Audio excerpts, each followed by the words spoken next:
Muito bom dia, amigos e amigas, povo e pova. Eu sou Daniel Nonato. Obrigado a você pela presença em nosso encontro matutino, em nosso dia a dia. Vamos nós vivendo um dia de cada vez. Lembrando a todos e a todas que estamos vivendo aí um tempo diferente, onde temos uma pandemia acontecendo, então é importante quem puder ficar em casa, quem tiver que sair, use máscara, não deixe de usar máscara, tá aqui a minha máscara. Também o álcool em gel e lembrando sempre de manter sempre o distanciamento social. Lembrando que o evangelho de hoje, evangelho de Lucas, capítulo 6, versículo 27 ao 38, estamos no 7º domingo do tempo comum. Recordo a todos e a todas que tivemos essa semana aí a ida do presidente Jair Mentiga Bolsonaro até a Rússia e criando aí um problema sério lá com os norte-americanos, estadunidenses, quando ele falou que está apoiando a Rússia. É complicado isso, mas não vamos entrar nisso hoje não. Hoje é domingo, lembrando que essa semana nós não participamos de nenhum tipo de gravação, tivemos aí a dificuldade, então eu vou deixar para vocês aí, nesse lado de cá, algumas fotos, né, da Diocese de Petrópolis. Vamos colocar aí algumas fotos lá da Diocese, não, de Petrópolis, da Diocese esquece. Vamos colocar de Petrópolis algumas fotos, também aí vai estar os endereços, né, para fazer Pix, quem puder fazer um Pix para ajudar. Lembrando que hoje estamos no domingo dedicando nossas orações para a Diocese de Petrópolis, também algumas dioceses, como a Diocese de Volta Redonda, Barra do Piraí, não estou lembrando agora o certo, e a de Valença está dedicando também alguma doação. A Diocese de Nova Iguaçu está aí com todas as paróquias abertas, recolhendo doação para enviar para a Diocese de Petrópolis. Também a própria Diocese de Petrópolis também está com todas as suas igrejas abertas, acolhendo doação e também acolhendo pessoas que perderam suas casas. Lembrando que nesse dia que vivemos de forma assim muito intensa, essas dores causadas pela catástrofe lá de Petrópolis, é importante nós termos em nossos corações o discurso do não ódio. Aquilo que o Evangelho de hoje vai pedir. A gente viu aí a disputa de poder, a disputa de força entre o governador do estado mais um deputado e um acusando o outro. Isso é muito feio, vergonhoso. Para os dois, não é só para um não. Os dois estão passando vergonha. Mas aí lembrando que o evangelho de hoje, o versículo 36, né, o versículo que fala da misericórdia para com o próximo. Jesus continua o sermão da planície. Jesus apresenta um projeto de um Deus que é pai de todos. E o modelo que devemos seguir é o modelo da não violência. Como é complicado isso, né? Nos últimos anos, ouvimos e multiplicamos o discurso de ódio, da violência pela violência. Tomamos a coragem, do alto da nossa religiosidade cristã, justificar a pena de morte, legalizada ou não, de forma ilegal, com a frase CPF cancelado. Aqui nesse texto de hoje, comparado com o Sermão da Montanha, temos uma situação em que o projeto de Jesus é apresentado às multidões de forma mais pessoal. A comunidade apostólica na montanha de Mateus tem um discurso assim muito fora do contexto espiritual. E na planície, aqui onde Jesus está, é dentro do contexto da realidade do dia a dia em que somos obrigados a viver as provas, os sofrimentos, numa sociedade que tem um Deus como um pai, embora nós às vezes esqueçamos. Todos nós queremos um Deus de misericórdia. Todos nós queremos um Deus da graça e do amor. Todos nós queremos um Deus que nos ajude e nos colabore como um garçom, como um empregado, né? Nós, às vezes, porque vamos à missa ou vamos ao culto, à celebração, achamos que nós temos mais merecimento pelas graças de Deus do que aqueles e aquelas que não estão na comunidade. Talvez nós que rezamos todos os dias, queremos reclamar de Deus o direito a uma primazia. O texto de hoje, a primeira leitura de 1 Samuel, capítulo 26, versículo 2 ao 7, depois versículo 7 ao 9, quer dizer, e depois versículo 12 ao 13, depois versículo 22 ao 23, é uma sopinha de letrinha, de números, né? Mostra um Davi com compaixão e com, vamos dizer assim, com muita respeito pela posição de Saul. Aí nós voltamos lá no texto do teólogo Leonardo Boff, na abertura da campanha da Fraternidade 2017, quando ele falou que nós temos que olhar para o outro como irmão. Aí sim, a sociedade sofrerá uma mudança estrutural. Jesus, no evangelho de hoje, traz a regra do ouro. A regra do ouro é fazer o bem. A regra do ouro é fazer ao outro aquilo que você quer que faça a você. Lá no versículo 31. Que deve ser também a nossa resposta diante do mundo. E olhando ainda nas gerações que visam obter alguma vantagem, as relações humanas, onde a gente valoriza quem nos valoriza. Relações humanas, onde o inimigo, ou melhor, aqueles que estão em outro campo da fé, em outro campo da sociedade, em outro campo ideológico, para nós às vezes passa a ser o inimigo. Amar o inimigo é uma proposta que nos assusta, é uma proposta que nos deixa assim, dentro da realidade, nesse discurso de ódio que a sociedade tanto prega, diante da realidade onde a famosa frase, sede misericordioso como o Pai é misericordioso conosco, lá no versículo 36, é uma releitura de Jesus lá em Levíticos 19, 2. Sede santo porque o Senhor, seu Deus, é santo. E todo aquele que busca a tal santidade não pode esquecer nunca que a toda santidade envolve uma postura no seguimento de um Deus que é Pai, um Deus que é amor, um Deus que quer de nós uma total doação. Diante de Petrópolis, diante das tragédias que nós vivenciamos no nosso dia a dia, diante das dores e das mortes que talvez nós não queremos reconhecer, nós somos obrigados e somos chamados a agir com compaixão. Lá em Petrópolis, nós somos capazes, estamos aí organizando campanhas, estamos prestando solidariedade e não questionamos se as vítimas são de pessoas boas ou ruins, se são cidadãos de bens ou apenas cidadãos. Diante da cultura de morte, do CPF cancelado, que muitos querem pregar, de dizer algumas barbaridades quando algum jovem, alguma pessoa sofre a violência urbana, teve o que mereceu. Como é difícil abraçar o projeto de Jesus, o projeto do perdão, do amor. E o amor é o caminho. Como rezar por uma pessoa que nos fere na carne e na alma. Pessoas que fazem e dizem que conhecem o Evangelho e até mesmo têm certo conhecimento teológico, têm poderes, têm cargo de autoridade, têm liderança na comunidade e fazem questão de ostentar tal título e tal liderança, quando na verdade a sua prática não passa de uma prática farisaica pela lei na base da ação, agindo em nome de Cristo com um legalismo religioso e prega um outro Cristo, um rei, longe dos excluídos.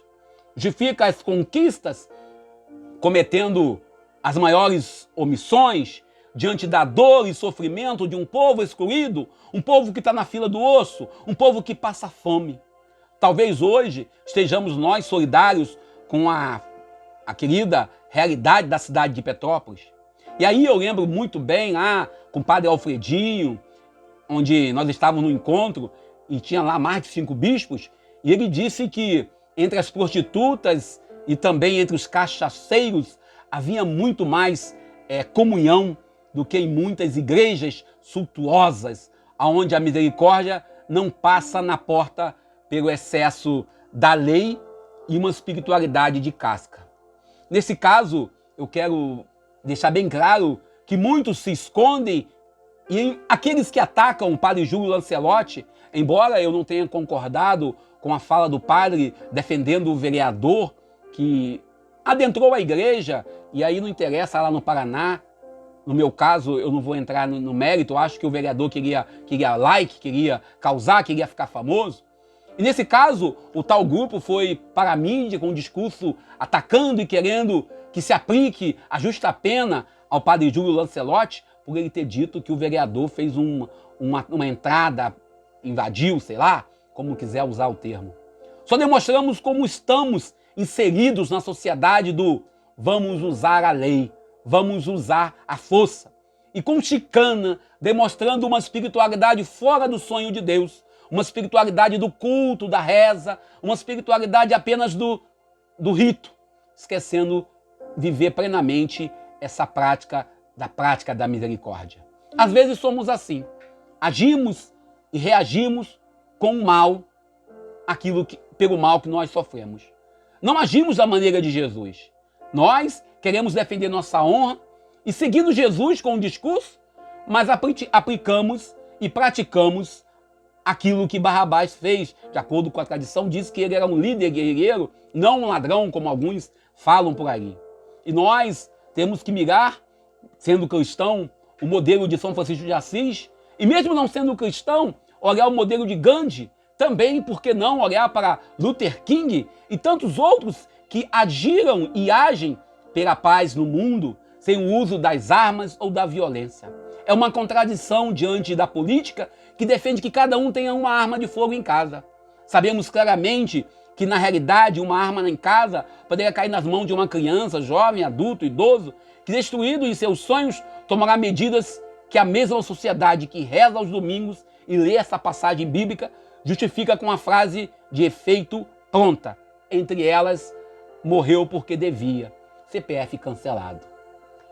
Como é difícil nós, cristãos, como é difícil pedir perdão, como é difícil pedir desculpa, como é difícil dizer eu errei, foi mal, eu não queria te ofender. Também não é fácil baixar a guarda e tentar perdoar. O mais barato nesse modelo pseudo-cristão, nesse modelo é atribuir o perdão a Deus. Quem perdoa é Deus. Perdoar não significa ser omisso e ter uma amnésia da dor sentida. É colaborar com a justiça. E você ter amnésia é colaborar com a injustiça, permitindo assim um ciclo da violência nas diversas realidades. Um ciclo da violência, muitas das vezes, passiva de muitos cristãos. A passividade dita do Evangelho não pode ser uma passividade alienadora. No caso de uma mulher, no caso de uma pessoa que sofre a violência doméstica na mão do companheiro, lhe cabe o dever e o direito de, em todo caso de violência, aplicar a lei. A lei no sentido que o Estado deve tomar a devida medida. Não a minha resposta de vingança. A resposta com a não violência não pode ser uma desculpa para compartilhar com os erros que podemos cometer como sociedade. O texto de 1 Coríntios, capítulo 15, versículo 45 ao 49, traz para a comunidade de Coríntios, e para a nossa comunidade hoje, uma análise da natureza do primeiro homem, que veio da terra, do barro, do homem humano, aquele homem que a sociedade ainda hoje prega, aquele homem que diz que bateu, levou. E nós temos aí a apresentação do homem do alto, Jesus de Nazaré, que vale a máxima de um evangelho que bebe na realidade da humanidade, onde somos todos irmãos, filhos do mesmo Deus que nos ama e nos quer feliz. E aqui a resposta dessa liturgia tem que ser o Salmo 102, que é o salmo de hoje.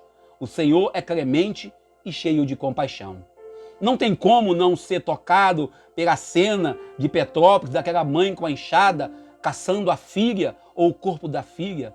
Aquele pai que organizou um grupo de pessoas para buscar o seu filho, que está dentro do rio, estava no ônibus, um jovem de 17 anos. Não tem como nós não ficarmos tomados quando uma mãe, quando seu filho envolvido em processo da violência, do tráfico, etc e tal, uma mãe acolhe seu filho. Eu acredito, e você também acredita, que nenhum pai, nenhuma mãe cria o filho para ser vítima da violência urbana. Como é difícil nós, às vezes, em nossas missas e celebrações, quando olhamos para nossas legalidades, para os nossos contextos, quando nós pegamos o Evangelho e pregamos a lei pela lei. Como é difícil nós que somos cristãos olharmos para o Evangelho de hoje, Lucas 6, 27 ao 38, nesse 7º domingo do tempo comum, tempo que antecede o carnaval, nós olharmos para esse Evangelho e não meditarmos o quanto nós somos hipócritas em nossas espiritualidades. Como nós nos alegramos quando alguém que cometeu alguma barbárie recebe a punição do sistema de forma cruel e desumana. Como nós ficamos encantados e justificamos nosso ódio. E como eu fico olhando muitos ditos cristãos que dizem que ele tem uma arma em casa para se defender. Como que se a arma por si só fosse uma garantia de macheza ou de qualquer outra situação que eu não vou entrar. O evangelho de hoje ainda nos toma na medida daquilo que nós somos em nossa realidade humana. Até que ponto e até que de fato nós estamos envolvidos e, vamos dizer assim, seduzidos pelo Cristo Senhor da história, pelo Cristo que nos ama e nos quer muito bem, pelo Cristo que veio à Terra para nos salvar, para nos dar uma nova oportunidade. Por isso que a máxima de hoje, quando você lê o texto e fala do novo Adão, quando fala aí do homem velho e do homem novo, é algo que nós devemos olhar com muito carinho. Até que ponto nós somos o homem novo ou o homem velho? Até que ponto nós estamos vivendo plenamente o Evangelho de Jesus, aonde a busca da santidade, a busca do reino de Deus é uma busca coerente, ou somos apenas mais um na fila do pão, mais um na sociedade repetindo o modelo da violência? Por isso Jesus, quando fala lá dos pecadores que se respeitam, daqueles que estão fora do templo, que não estão no sentido da fé, a gente tem que ser, é algo que vai além disso, vai impactar a sociedade, vai impactar o sistema. E ser diferente envolve você não ser aquele, desculpem, não confundir não violência com omissão. Não tem como eu, como cristão, parte do povo de Deus, ver a injustiça e me calar, ver a violência e me esconder, ver o crime e ficar quieto. Não podemos ser legalistas, não podemos ser pessoas que agem pelo legalismo, mas também não podemos ser, vamos dizer assim, passivos diante da dor e da violência. A mulher, a criança, o jovem, o adulto, todos aqueles que passam por momentos difíceis em nossa sociedade, e aqui nós temos que olhar claramente para todos e todas que passam pelas dores e na sociedade são as diversas, e hoje de forma especial olhando para Petrópolis, famílias inteiras perdidas, sofrendo a dor do luto, aquela mãe que perdeu 2 filhos, aquele outro homem que perdeu a esposa e a filha, aquela outra pessoa que perdeu a avó, agora perdeu o irmão, e por aí afora vai.